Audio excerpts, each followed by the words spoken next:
Well, hello everybody, myself Dave Prentice and Joe Rimmer here today for our blood red midweek debate. And as the season gets towards what somebody once phrased squeaky bum time, we're going to discuss whether Jurgen Klopp should consider making one or two changes on Friday night. Now, I'm going to argue the case that he should, bearing in mind that Liverpool play Barcelona only 5 days later. Number of players carrying little bumps and bruises at the moment. But I think you're going to take the argument that they shouldn't.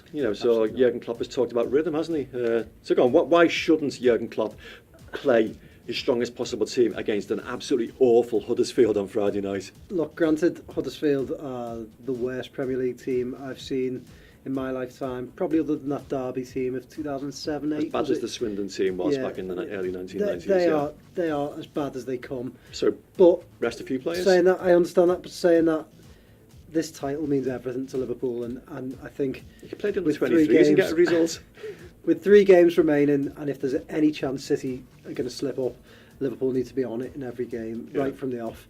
And that means just playing your best team, and just wiping the floor. If Liverpool win 4 or 5-0 against Huddersfield, it's a huge advantage in terms of goal difference. Liverpool are working on that to try and get that down, and also just confidence going into that Barcelona game.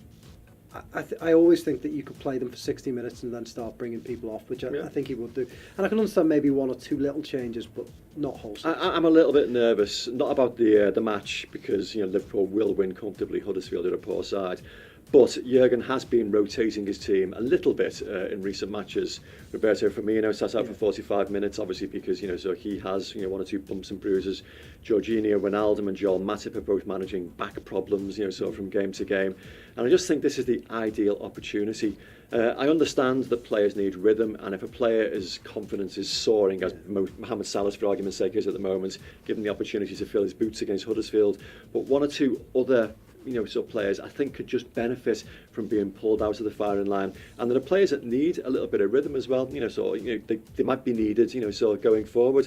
So just give 1 or 2 of them, a little rest. Sadio Mane, for argument's sake, he's had a thumb issue, whatever that means. But, so give him a break just, for half a game. Just keep everybody as fresh as possible, because Barcelona, despite not being the Barcelona of old, they're one hell of a, tough challenge to get past. I certainly think that there are tweaks you can make. I would make tweaks to the forward line. I would possibly only play 2 of the main 3. Firmino's had his rest.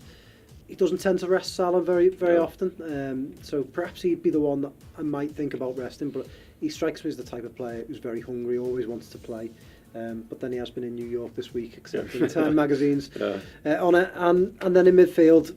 But the midfield's been very fluid throughout the season. It would be nice to see someone like Xherdan Shaqiri get some minutes back under his belt. We haven't seen him for so long now. So you're agreeing with me? There are tweaks. I'm saying that he can make tweaks, but certainly not wholesale Joe Gomez, changes. give a chance of rest. Perhaps I'd be more tempted to play him perhaps centre half. Right. But I don't think. So he's agreeing with me? Wholesale. I'm not agreeing with you. I'd say 2 to 3 changes at most, and try and keep this Liverpool team churning out those results. Look, at most there are 6 games left this season for Liverpool, and I'm pretty sure the way Klopp keeps his team in tip-top condition, they've got a lot of players now coming back from injury who are fit again. I'm pretty sure Liverpool have got enough to get through that without making changes in every game. Well, we'll agree to disagree. I think we've both agreed that 1 or 2 changes, maybe a few tweaks, not wide, wholesale, massive squad rotation. But whatever happens, we confidently expect Liverpool to do the business on Friday and then go into next Wednesday's game absolutely full of confidence. You've been listening to the Blood Red podcast from the Liverpool Echo.